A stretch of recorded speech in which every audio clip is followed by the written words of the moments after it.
चलिए स्टूडेंट्स, हम फिर से लेके आए हैं 11th का ऑब्जेक्टिव क्वेश्चन। लगभग 70 ऑब्जेक्टिव लेके आए हैं। ठीक है, किलोवाट घंटा किसका मात्रक है? किलोवाट घंटा ऊर्जा का मात्रक है। यदि स्थिर वेग से चल रही गाड़ी में बैठा कोई बालक गेंद को वायु में सीधे ऊपर फेंक देता है तो गेंद कहाँ गिरेगा? उसके सामने गिरेगी, उसके पीछे गिरेगी, उसके हाथ में गिरेगी, उपयुक्त में से कोई नहीं। तो इसका आंसर हो जाएगा सी। ये क्वेश्चन बहुत बार पूछता है, इसको देख लीजिए, ये इंपॉर्टेंट है इस बार के एग्जाम के लिए। बाईसाइकिल के पहिए में प्रयुक्त स्पोकें बढ़ाती है तो उसका क्या हो जाएगा? तो अगर स्पोकें की संख्या बढ़ा देंगे तो उसका क्या बढ़ेगा? जड़त्व आघूर्ण बढ़ेगा। गति के नियम का प्रतिपादन किसने किया था? तो गति के नियम का प्रतिपादन कौन किया था? न्यूटन किया था। निम्न में से कौन सही है? आयतन बराबर मात्रा गुना घनत्व, मात्रा बराबर आयतन गुना घनत्व और घनत्व बराबर मात्रा गुना आयतन। तो 5 का क्या हो जाएगा? 5 का हो जाएगा बी राइट आंसर। मात्रा मतलब द्रव्यमान, द्रव्यमान बराबर क्या होता है? आयतन गुना घनत्व। ठीक है, इनमें से किसे हम तीनों अवस्था में कभी न कभी अवश्य देखे होंगे? तो किसको देखे होंगे? तो हम लोग जल को जो है तीनों अवस्था में कभी न कभी देखे हैं। ठीक है, किसी पदार्थ का वह केंद्र जहाँ उसका संपूर्ण भार प्रभावी होता है कहलाता है? दोलन केंद्र, निलंबन केंद्र, द्रव्यमान केंद्र, गुरुत्व केंद्र।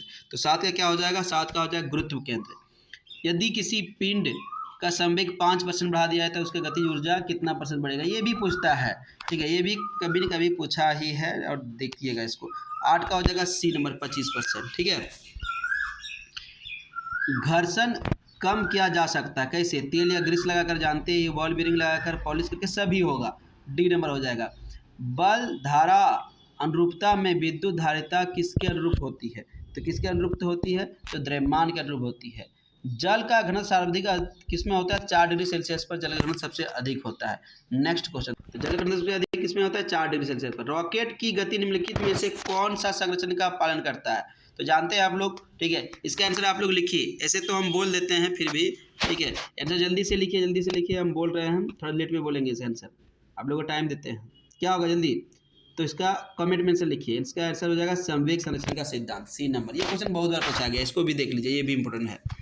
असमान द्रव्यमान वाले दो पत्थर, एक मिनट, कहाँ चले? असमान द्रव्यमान वाले दो पत्थर समान वेग से ऊर्ध्वाधर फेंके जाए।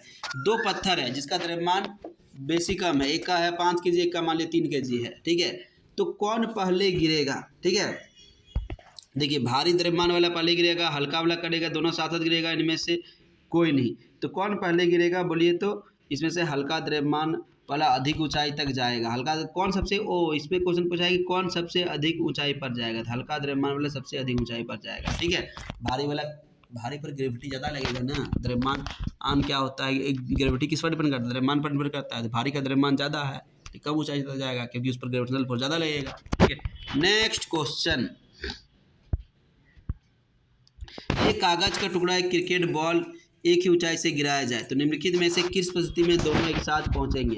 अब देखो, यही जो पिछले बार क्वेश्चन में हम गलती से बोल दिए थे, एक कागज का टुकड़ा और क्रिकेट बॉल है, दोनों एक साथ गिराया जाए, कौन पहले पहुंचेगा?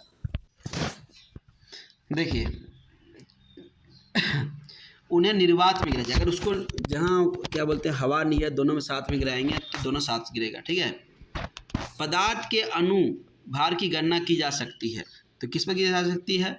वाष्प घनत्व माप पर। देखिए, एक यहाँ इसके यूडी कोलोन, तेज बुखार से पीड़ित व्यक्ति के लिए यूडी कोलोन का प्रयोग किया जाता है। इसमें से अल्कोहल होता है जो तेजी से वाष्पीकृत होता है तथा व्यक्ति के शरीर से अधिकांश बाह्य ताप को कम कर देता है। देखिए अगला क्वेश्चन, घरेलू रेफ्रिजरेटर में किया जाने वाला प्रशीतक, इसमें क्या भरा रहता है?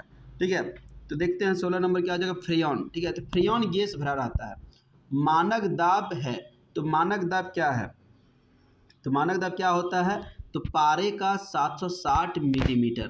ठीक है, नेक्स्ट क्वेश्चन देखते हैं हम लोग, घरेलू सिलाई मशीन को चलाने के लिए प्रयुक्त मोटर की शक्ति किस रेंज में होती है? तो इसकी शक्ति किस रेंज में होती है? तो 100 से 150 वाट का होता है। झील के पानी की सतह बर्फ के रूप में जमने जा रही है, पेंदी के पानी का इस क्षण का तापमान क्या होगा? तो पेंदी के पानी का इस क्षण तापमान क्या हो जाएगा? तो इसका हो जाएगा लगभग 4 डिग्री सेल्सियस। ठीक है, वर्षा की बूंदें गोलाकार क्यों होती है? तो इसका बहुत ही ये इम्पोर्टेंट भी है और ये क्या बोल सकते हैं कि इजी भी है। ठीक है, तो 20 नंबर का आंसर बोलिए। तो 20 नंबर का क्या आंसर हो जाएगा?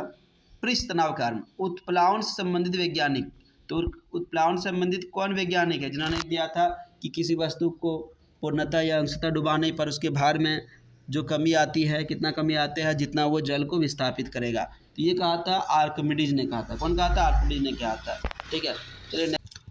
एक मनुष्य स्थिर नाव से 5 मीटर प्रति सेकंड की चाल से कूदा और नाव 0.5 मीटर प्रति सेकंड की चाल से खिसकी। बताएं कि नाव का द्रव्यमान मनुष्य के द्रव्यमान का कितना गुना है। ठीक है, तो 22 नंबर का क्या आंसर हो जाएगा? 22 नंबर का हो जाएगा डी आंसर हो जाएगा, 10 गुना। ठीक है, अगर आप लोग को ये सब क्वेश्चन में नहीं आता है तो आप लोग क्या बोलते हैं, जिस क्वेश्चन का आपको सॉल्यूशन चाहिए कमेंट कर सकते हैं, हम सॉल्यूशन करके भी दिखाएंगे, उसका अलग से वीडियो बना देंगे। ठीक है, स्पेशल। निम्नलिखित में से कौन सा नियम इस कथन को वैध ठहराता है कि द्रव्य का ना तो सृजन किया जा सकता है ना ही विनाश किया जा सकता है? तो कौन? ऊर्जा संरक्षण का नियम या कोई दूसरा नियम? जल्दी बोलिए। द्रव्यमान संरक्षण, ले सातलेई का नियम, परासरण। तो क्या हो सकता है? यहाँ देखिए क्या क्या कहा है यहाँ। तो इसका हो जाएगा द्रव्यमान संरक्षण का नियम। रॉकेट की संरचना का, इसका आंसर नहीं बताएंगे, पिछला वीडियो में, पिछला वाला हम इसमें बता दिए हैं। इसका आंसर लिखिए।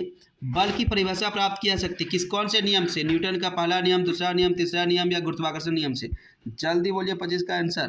तो 25 का क्या हो जाएगा? पहले गति का नियम। ठीक है, लेकिन बल का अगर समीकरण बोलेगा दूसरे नियम। ठीक है, बल का परिभाषा पहला ही नियम देता है।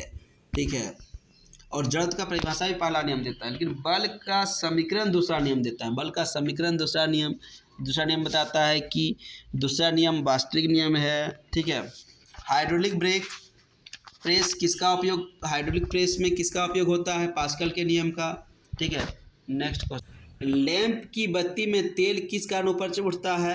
तो केशिकत्व के कारण उठता है। निर्वात में प्रकाश का वेग 3 × 10⁸ मीटर पर सेकेंड। ठीक है, पास्कल किसकी इकाई है? दाब की इकाई है। पास्कल किसकी इकाई है? दाब की इकाई है। साधारणतः साइफन के शीर्ष पर एक वायु नलिका निम्न के कारण लगी होती है। किस कारण लगी होती है? तो बहाव नियंत्रण के लिए। अगला क्वेश्चन। जब एक गैस के पात्र में दबाव डाला जाता है तब उसका द्रव्यमान निम्न होता है। तो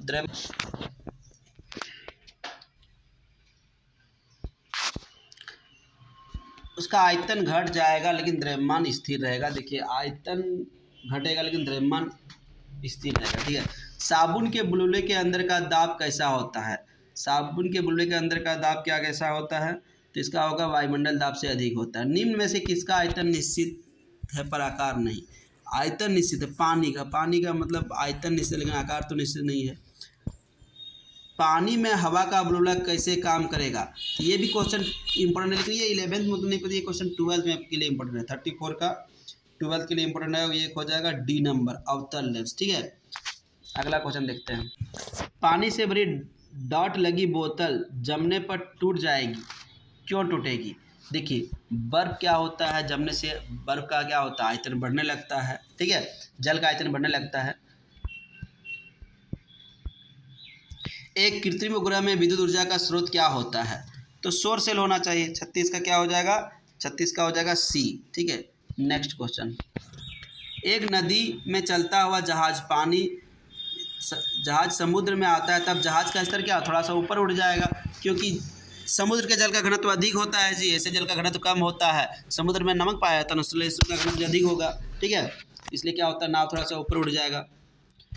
द्रव में आंशिक या पूर्णतः डूबे हुए किसी ठोस द्वारा उत्प्लावन की मात्रा निर्भर करती है। किस पर निर्भर करती है? ठोस द्वारा हटाए गए द्रव की मात्रा पर। ठीक है, चलिए नेक्स्ट क्वेश्चन। पृथ्वी के परितः घूमने वाले उपग्रह से गिराई गई गेंद क्या हो जाएगा? जल्दी बोलिए। पृथ्वी के परितः उपग्रह के समान आवर्तकाल और उसी कक्षा में घूमती रहेगी। देखिए, इसका क्या है? Sounding rocket. इनका कार्य यंत्रों को पृथ्वी के बाहर वायुमंडल तथा पृथ्वी के नज़दीकी अंतरिक्ष में ले जाना है। इनमें यंत्रों द्वारा ताप और दाब के साथ अंतरिक्ष के विकिरणों का भी आकलन किया जा सकता है। एनीमोमीटर से क्या मापा जाता है? एनीमोमीटर से क्या मापा जा सकता है? 40 का। 40 से क्या हो जाएगा? हवा की शक्ति तथा गति को मापा जाता है एनीमोमीटर में। ठीक है, वे पदार्थ जो अपने से आंशिक प्रकाश का गमन करने देता है वे क्या कहलाते हैं? ठीक है, क्या हो जाएगा? इसका हो जाएगा पारभासी, और पूरी तरह जाने देगा उसको पारदर्शी। ठीक है, और नहीं जाने देगा उसको अपारदर्शी। ऊंचाई की जगहों पर 100 डिग्री के नीचे के तापमान पर जल क्यों उबलता है? तो क्यों उबलता है? तो इसका आंसर हो जाएगा वायुमंडल दाब कम होता है, ठीक है, जिस कारण क्या होता है, उबलने का बिंदु नीचे आ जाता है, ठीक है। अगला क्वेश्चन देखिए, हवाई जहाज से यात्रा करते समय कलम से स्याही निकलने लगती है, ठीक है, तो क्या हो जाएगा, इसका कारण क्या हो जाएगा? इसका कारण हो जाएगा वायुदाब में कमी कारण। हवा में लोहे और रुई के समान भार की गेंदों को उछालने ऊंचाई से गिराने पर क्या हो जाएगा? तो क्या हो जाएगा इसका आंसर? पृथ्वी पर दोनों साथ गिरेगा, ठीक है। जब 0 डिग्री से 10 डिग्री तक जल को गर्म किया जाता है तो जल का आयतन क्या होगा? पहले बढ़ेगा बाद में घटेगा। यदि वायुमंडल दाब ना होता तो दिन की अवधि क्या होती? दिन की अवधि में कमी होती। निम्नलिखित में से किस एक के लिए केशिकत्व का कारण है? केशिकत्व का कारण क्या है? पौधे की जड़ों से जल का इसकी पत्ती तक पहुंचना। जो पदार्थ सबसे कम प्रत्यास्थ प्रभाव प्रदर्शित करता है वो कौन सा है? तो वो क्या हो जाएगा? क्वार्ट्ज हो जाएगा, ठीक है। नेक्स्ट क्वेश्चन देखते हैं, ताप के बढ़ने पर श्यानता क्या होती है? ये क्वेश्चन पूछ सकता है, ताप के बढ़ने पर श्यानता क्या होगी? तो हो जाएगा क्या? गैस की बढ़ेगी तो द्रव की घटेगी। क्रांतिक ताप पर द्रव का पृष्ठनाभ क्या होगा? क्रांतिक ताप पर द्रव का पृष्ठनाभ क्या होता है? ये भी इंपॉर्टेंट है, 50 का ए 0 हो जाएगा, ठीक है। देखिएगा, वह द्रव जो पूर्णतः असंपीड्य तथा अश्यान होता है आदर्श द्रव कहलाता है। ऐसे द्रव का श्यानता गुणांक 0 होता था, आयतन प्रस्थता गुणांक अनंत होता है। जल आदर्श द्रव के निकटतम है। लालटेन में तेल की बत्ती चढ़ जाती है क्यों? केशिकत्व के कारण, जानते ही हो। ये क्वेश्चन कितना बार पूछा है, देखिए तो।